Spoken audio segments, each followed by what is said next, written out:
നെൽകൃഷിയായിട്ട് ബന്ധപ്പെടുത്തിയിട്ട് പറയുമ്പോൾ കൃഷി വരുമാന മാർഗം എന്ന് പറയുന്ന രൂപം മാത്രമല്ല, അത് നമ്മുടെ നാട്ടിലെ സംബന്ധിച്ചിടത്തോളം ഒരു അന്നമാണ്. ആ അന്നത്തിനോട് ചെയ്യേണ്ട നമ്മളെ ആദരവ് തീർച്ചയായിട്ടും ഈ മേഖലയിൽ നമ്മൾ കൃഷിപ്പണിക്ക് ഇറങ്ങുമ്പോൾ ഉണ്ടാവണം എന്നാണ് കൃഷിക്കാരോട് പറയാനുള്ളത്.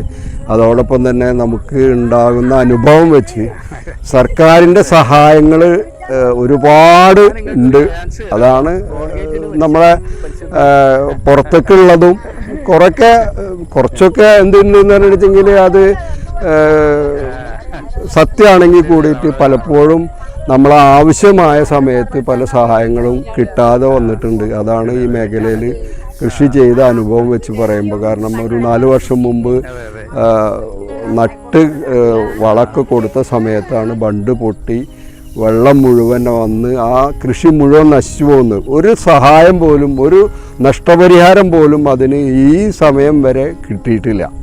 അപ്പോൾ അത് കൂടുതൽ കൃഷിക്കാരെ അതിൽ നിന്ന് പിന്നോട്ട് പോകാനുള്ള അവസ്ഥകൾ ഉണ്ടാക്കും. അത് ഒഴിവാക്കാൻ എന്ത് ചെയ്യണം എന്ന് പറഞ്ഞാൽ കൃഷിക്കാർക്ക് ആനുകൂല്യം കൊടുക്കുന്നതിനേക്കാൾ പ്രാധാന്യം കൃഷിക്കാരെ പ്രയാസങ്ങളിൽ കൃഷിക്കാരെ കൂടെ നിൽക്കലാണ് ഒരു സർക്കാരിൻ്റെ ചുമതല എന്നാണ് എനിക്കും എൻ്റെ എക്സ്പീരിയൻസ് അനുസരിച്ചുള്ളത്.